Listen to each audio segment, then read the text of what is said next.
that they want to protect us ever. If not one of them could march with us. Exactly. Today, I really thought maybe one of them. Yep. Hey, they want peace. Why don't they want peace? Why don't they want peace? Who got gas? They don't want peace. Who got gas? Everybody. Oh, more people are awesome. I would like to really thank those that are not African American. First of all, I would like to thank those who are not African American for coming out here. Yes. Yes.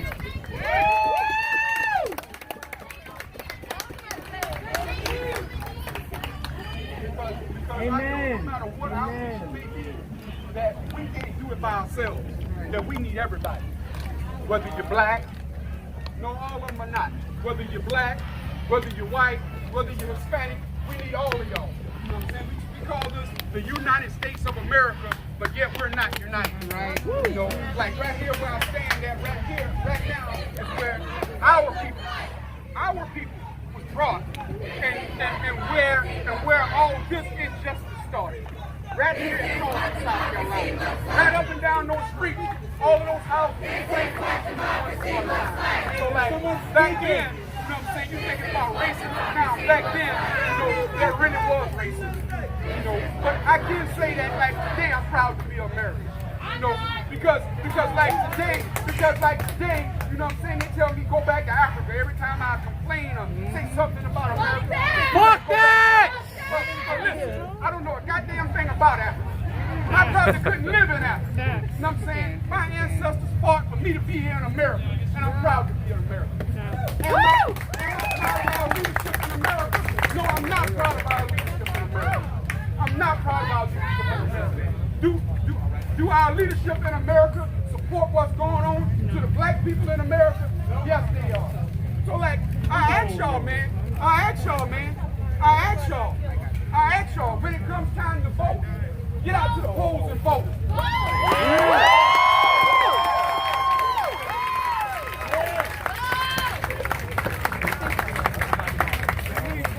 And I'm not only talking about the president. That's right. Because a lot of us we think that if we vote for president, we done something to change this shit. You know what I'm saying? You really have to vote for your local Congress. That's right. So like when the local Congress votes come around, you need to flood the polls, man.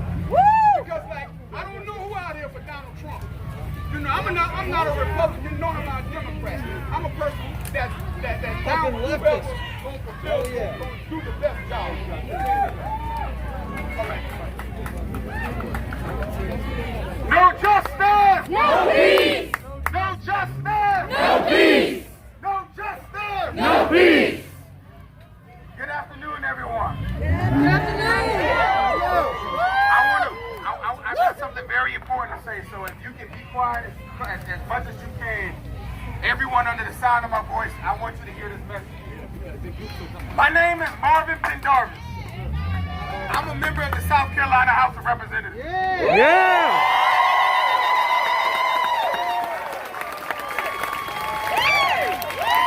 I'll tell you this. My presence out here is frowned upon, right? I'm going to tell you what it is. I'm not going to tell you what we want. I'm going to tell you what it is. There's this idea that when you stand up for injustice, then you're in the wrong. That when you speak out against things that are happening to your people, then all of a sudden, you're going against the status quo. All right? Now, I've been in office for 3 years. And 3 years isn't a long time. But I can tell you this. 3 years is long enough for me to observe things in Columbia to tell you that things here in South Carolina are not too dissimilar to what's going on across the country. All right? Now, here's what I mean by that.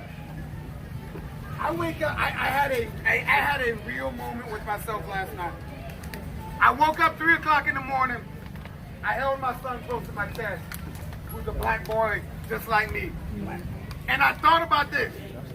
I said, I drive back and forth to Columbia every week I want to make it. There we go. Can y'all hear me better now?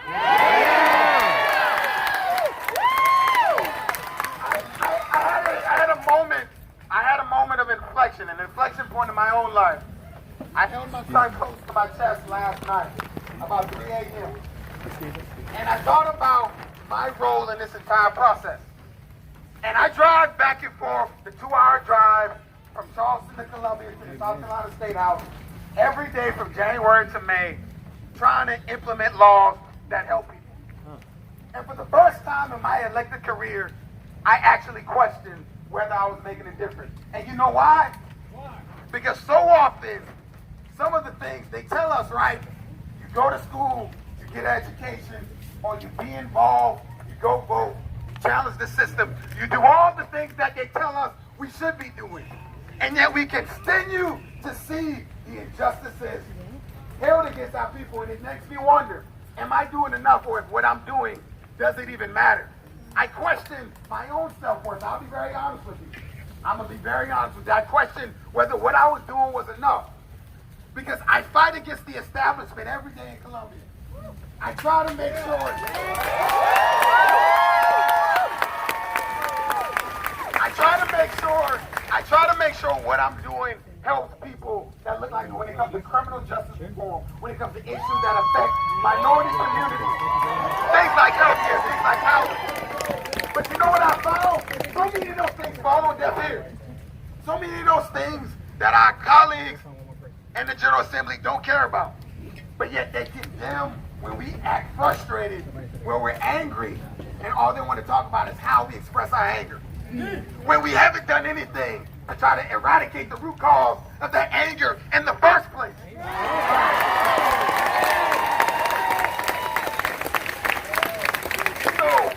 So as I sat there last night, I shed a tear because I felt hopeless for the first time in my life. And no prayer, no Bible verse, no meditation, no consultation could console me in that moment. Not saying that that's forever, but in that moment, that's truly how I felt. But I'm going to be very honest with y'all, okay? The only way we're going to see change in this country is from a structural change. And sometimes it takes agitation to get that kind of change. Now,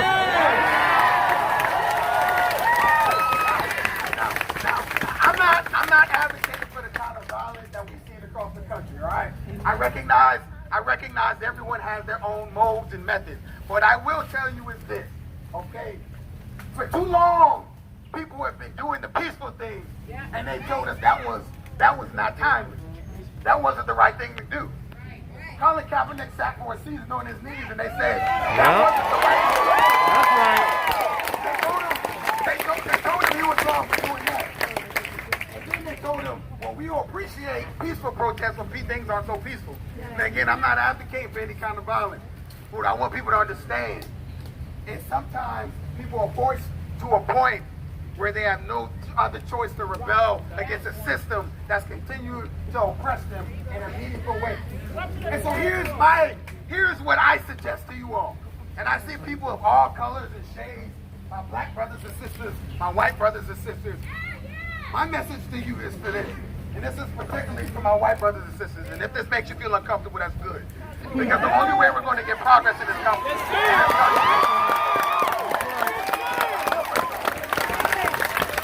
And so I tell you this, okay? Stop making the burden on black people to solve racism in this country.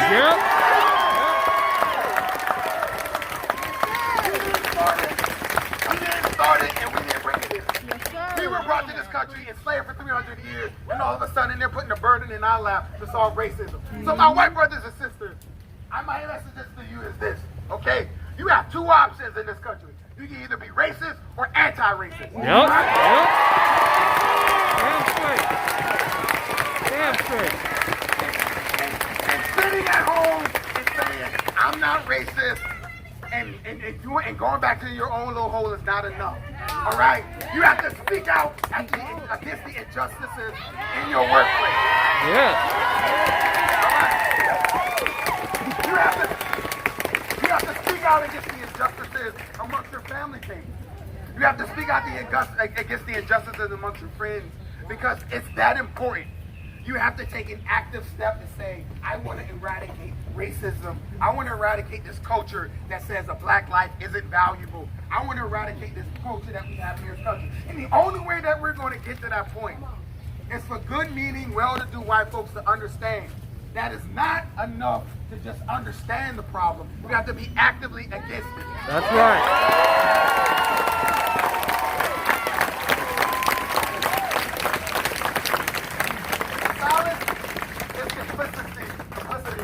I will tell you this.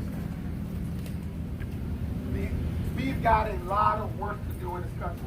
And I appreciate the brother who spoke before me. I appreciate him in a lot of ways. But I will tell you this, okay? For the first time in a long time, I didn't feel American this week. Hello. For the first time in a long time, I didn't feel American this week. We came off of Memorial Day, and we saw what happened with George Floyd in Minneapolis, Minnesota. Say his name! George Floyd!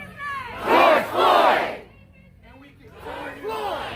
And we continue to ignore the problems. And so I will end with this.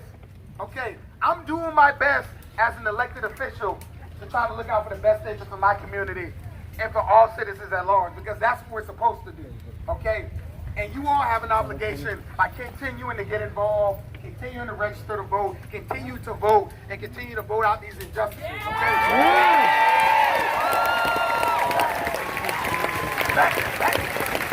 That's what we can do. So my only charge to anyone that is sounding my voice, okay? We're all angry for a reason. We're all enraged for a reason. We all have this passion to do more for a reason.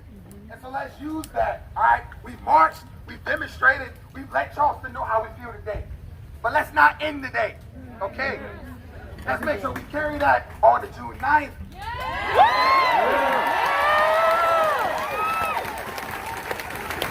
Let's carry that on to November the 3rd.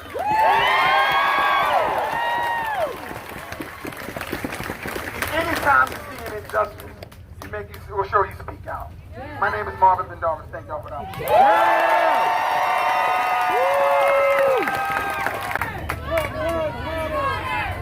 No justice. No peace. No justice. No peace. All right, I want y'all to give it up for my good buddy Marvin Bendarvis. I'm Mike Brown. My name is Mike Brown. I'm elected to city council in the city of North Charleston. But I will tell you this. We have a different view on violence. Me and Marvin do slightly. Can you hear me now?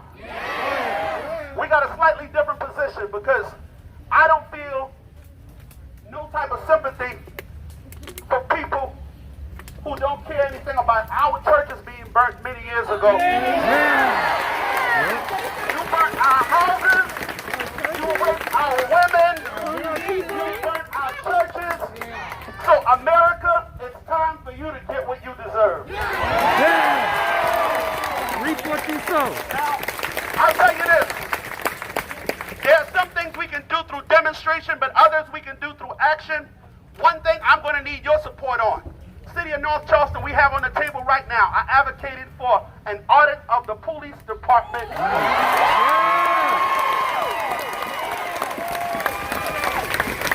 We are auditing their racial practices and procedures. But I need every one of you, those of you who live in North Charleston, if you can show up to the meetings. Many people ask me, Mike, what can I do to help? I'm glad you asked. If you can show up and show the support and make your voice heard, let them know we're tired of being criminalized. How many of you saw that video of those little kids in the hotel in North Charleston a couple weeks ago? Let me give you some facts about that case. There was no weapon found. There was no drugs found. There was no one arrested. There was no tickets given. So now you're going to ask yourself, what was the whole point of... Can y'all hear me? What was the whole point of putting them in handcuffs? Putting them... They can't hear me. What's the whole point of putting them in handcuffs anyway? We need change, not just in the city of Charleston, but in North Charleston. So, Berkeley County too, the whole goddamn state of South Carolina.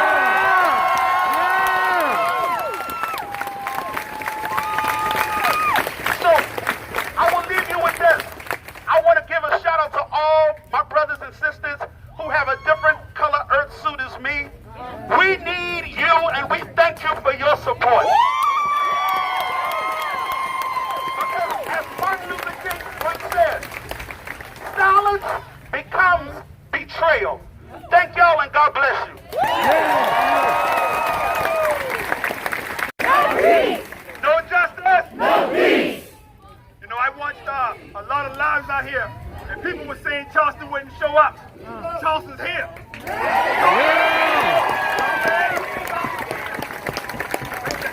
Guess what? There are a lot of those who don't like what we're doing. There's a lot of those who don't like what we out here. We interrupting their day. We interrupting tourist season. But guess what? We don't like burying our people. So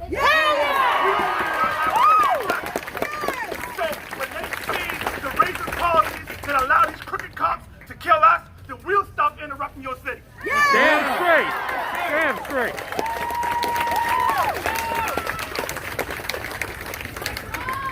No justice. No peace. No justice. No peace. I'm gonna take the mask off for this real quick. They need to see the side too, but thank you. Alright. I'm gonna talk to the white people right now. How y'all doing? I don't know if y'all still gonna be waiting after this. But I don't know if you all saw it when we were downtown. But when the protest came to a stop for a few minutes, it was because of police in their riot gear. When black people were on the front line, several black women, black men, a couple white folks, we were in their faces, talking, they didn't budge. We had the allies, white allies, on the sidelines, in the middle, in the back. Black Lives Matter, no justice, no peace. Nobody was in the front lines. When I started yelling, telling them, come to the front, use your white privilege, use your body, that is anti-racism.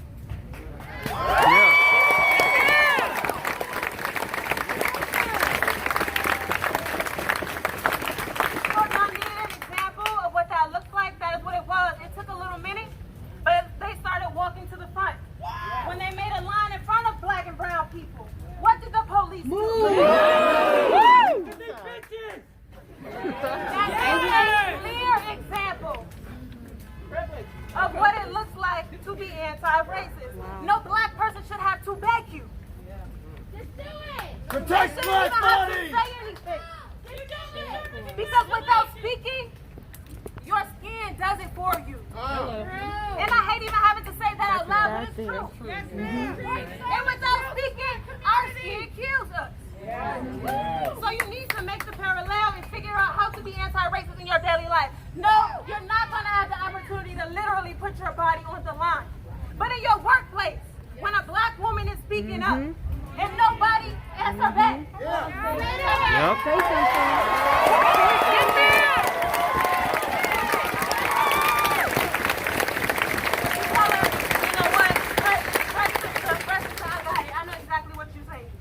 And you are not speaking for us. Let's make that clear.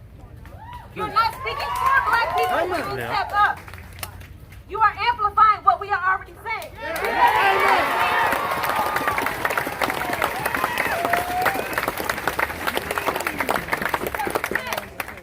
Sadly, frustratingly, angrily, it is the truth that they will listen to you before they listen to us. And until we see a change where our voices are held to the same stature or higher than yours, that's what's going to have to be done. So that's the uncomfortability that they're talking about. If you needed some examples, in the workplace, in your home, on social media, when you're invited to the nice fancy shindigs around here, you need to say something that's going to make the entire dinner party get quiet. That's right.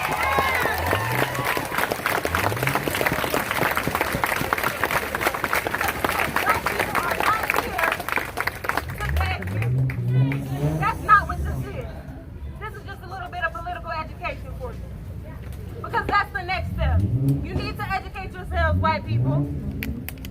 You need to educate yourselves.